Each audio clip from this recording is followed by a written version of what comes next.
Oh, cool, digital release. Awesome, I'd buy it for half price. Nope! Look at this interesting shot. My head is like right in that hole in the trees. Imagine if I somehow caught a UFO just flying by right there. Wouldn't that be cool? And then I would have it on video. So after that, I would know UFOs were real. I guess the question's over. I guess we know now. I guess we know they're real. We got it on video. That solves it. Can't see it happening though. I was gonna title this video "Sleepwalking into Oblivion."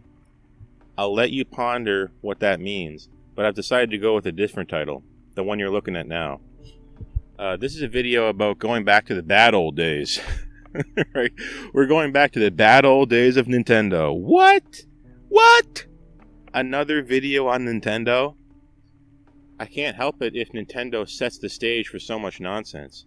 But do you remember a long time ago when Nintendo games in general, we can call it because they ruled the whole thing, were expensive as hell? I have N64 games that still have a label on them of $90-some. And that was, I don't want to think about it, but like going on 30 years ago, you know. Those were the bad old days in a lot of ways. Many people look at old things and the knee-jerk reaction is just to say that it was better.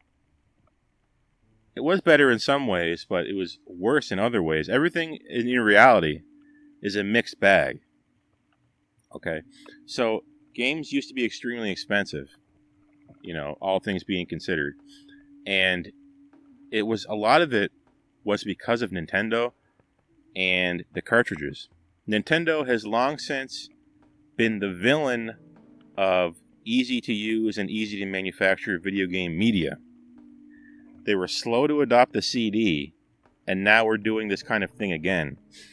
In the 90s, when the PlayStation came around, apparently you could manufacture a PlayStation disc for $1.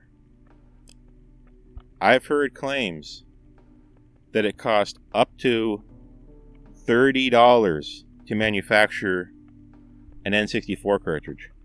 So I want you to think for a moment about how many you had to sell on the PlayStation versus N64 to reach profitability. Big surprise, PlayStation 1, because, yeah, the PlayStation 1 won. ONEWON. But if you had a platform like Sony that was not going to treat you like garbage, Nintendo was treating, let's be fair, their main third-party developer, Rare, GoldenEye, Banjo-Kazooie, treating them like garbage. Then they got bought by someone who treated them worse than garbage. But if you had another platform that wasn't going to tell you what to do, and it cost nothing for you to get the media, the disc in this case versus a cartridge, you're going to go with Sony. And in one generation, people forget this. Think about how amazing this is. In one generation, Nintendo almost became, or in many people's mind, became second fiddle to an upstart that came basically out of nowhere. PlayStation. All you had to do was create a cheap console where it cost nothing to get the media, in this case the discs, and not tell developers what to do. And you win. Nintendo lost Squaresoft, Konami, and Capcom overnight. I just said the three developers that invented the 90s. And you lost them. And it was because of media. We're back to those bad old days now. I've heard through the grapevine being just websites, you know, on the internet, that some developers have said that the game keycard style Switch SKUs have sold worse than their lowest expectations. People aren't having it. People don't want this game keycard nonsense. I'm looking at some new Switch games, Switch 2 games, that I might want to buy, only to find out that they're a game keycard, What keycard is the formalization of a stupid idea. With the Switch 1, these cartridges simply could not hold the games anymore that wanted to launch on the Switch. The Switch takes cartridges, but these cartridges can only hold up to a certain file size. And developers, they don't want to compress anything. They just want to slop everything onto the media and sell it, right? And in the 90s, going easy on developers turned out to work very well. I mean, now it's a little different, but the fact still remains that back with the Switch 1, you had to download extra content from the internet to complete the game, in a sense. And some games were like a code in a box. Nintendo, that's very stupid, but Nintendo had formalized the stupidity. So when I said, oh, you had to download extra stuff on Switch cartridges before, that was bad. But when you take that and you plaster it on the box, you give it a name, right? You formalize it, and it's much worse because it changes your perception of it. Now you know it's not going away. These game key cards, it's a cartridge with like nothing on it that authorizes you to download the game. That's what this stuff is. And so many of these cartridges coming out in these games are a game key card style game, and you can see it on the box. There's a big label. You can't say you didn't see it. Okay? So I'm not going to be buying any of those. But this should remind you of the N64. Nintendo has been on the losing end of the media battle basically every time that you could be on the losing end of the media battle with regards to developers and players, handing down the cost to the player. Look, the N64 cartridges, like I said before, expensive to produce, and Nintendo wasn't going to budge on probably how many you could buy per release. And I did look this up. I researched this a bit before I did the video, and developers were complaining a lot about these N64 cartridges and how many they had to sell before it became worth it to even make an N64 game. So why not just make it on the PlayStation? Now with the Switch 2, we can't afford. We have a game that's this many gigabytes. Okay, we can't shrink it down for whatever reason.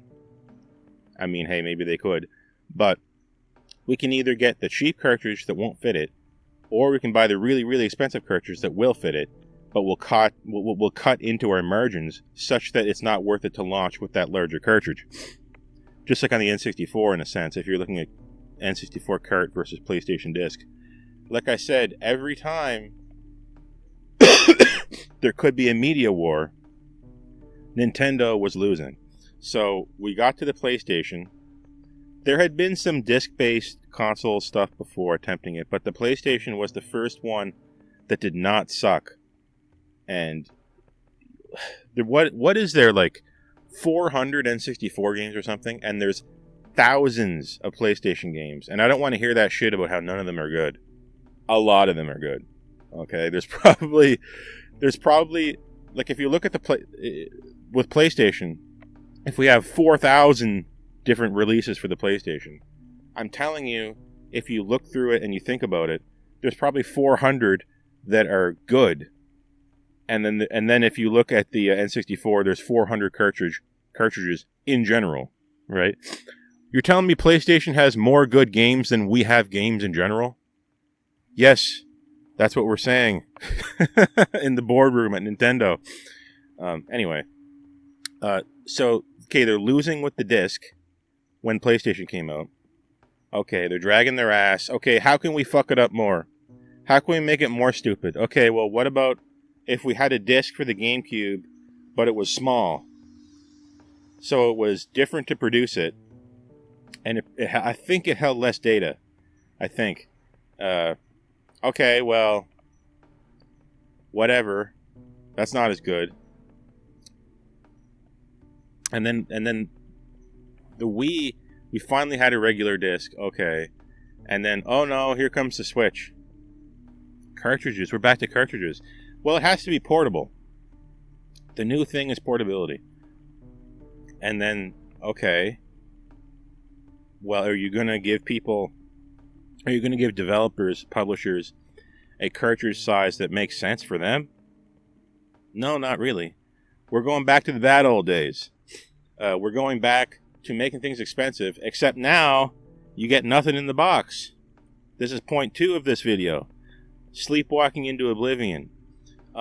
Did you notice that the Oblivion remaster, remake, whatever you want to call it, that came out, big deal, everyone loved it, everyone was playing it. Did you notice, though, that it never had a physical release? Did you notice that PC gamers were the point man for this venture into the territory of leaving retail? Did you notice that? Did you notice that the PC players, specifically on Steam, for all their complaints, are the vanguard of destroying retail, of destroying physical, of destroying, preserving games in their 1.0 state on their media? Did you know that? Did you know that Steam, Valve, Gabe Newell, has consistently said and reiterated multiple times that they have a plan for,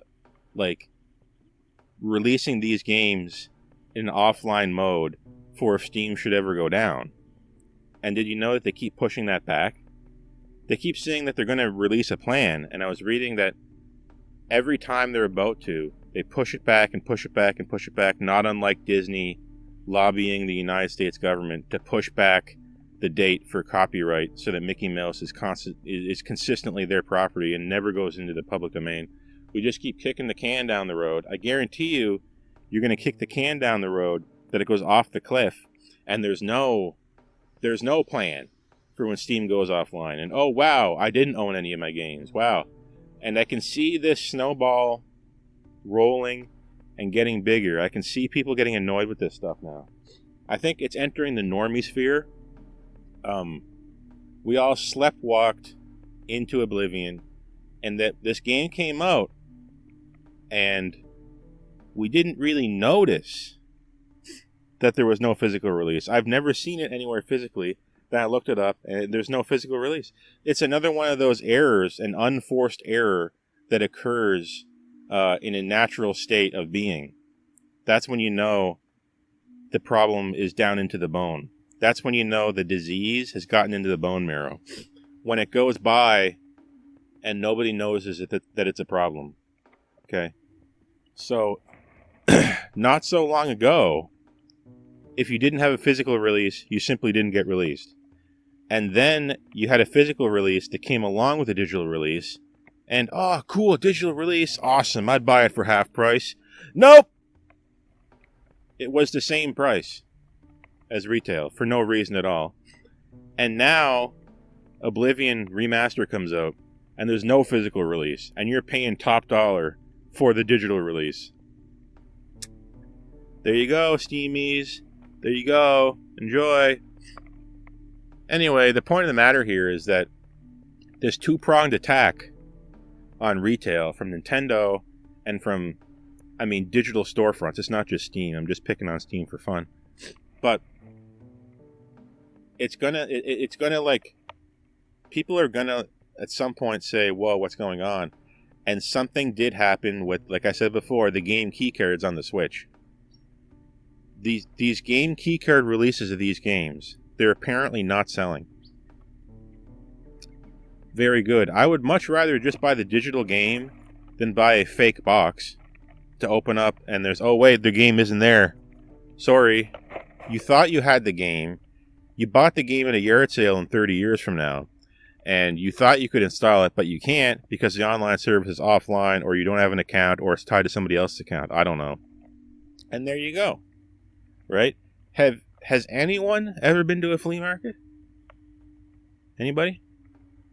You know those things where people set out tables and you buy stuff? And that's how you get old games? That was my life for decades. I used to love that until I bought all the games around here and now I own them all. But the PC games that were at these yard sales, they were always cheaper. They couldn't sell them if they were there at all. Because people in the back of their minds had this inkling that, is this going to work? is this game going to work? Number one, can my PC run it? We have a fractured install base, so not everyone's on the exact same hardware. Can I run it?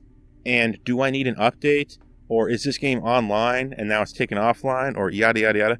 So basically, people just weren't buying this stuff secondhand. And I would buy them if they were in the big box version, because it had cool physical things in it.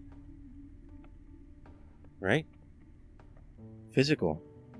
Physical maintains its value. And we're just, what am I going to do?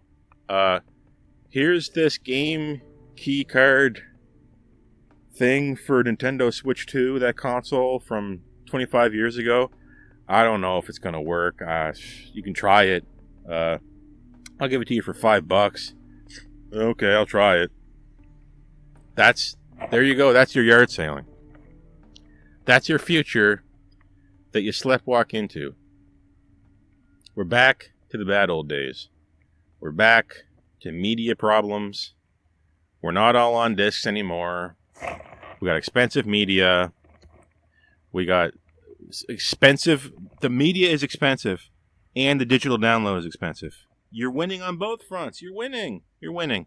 Anyway, that about wraps that up, and I'll see you next time. So long.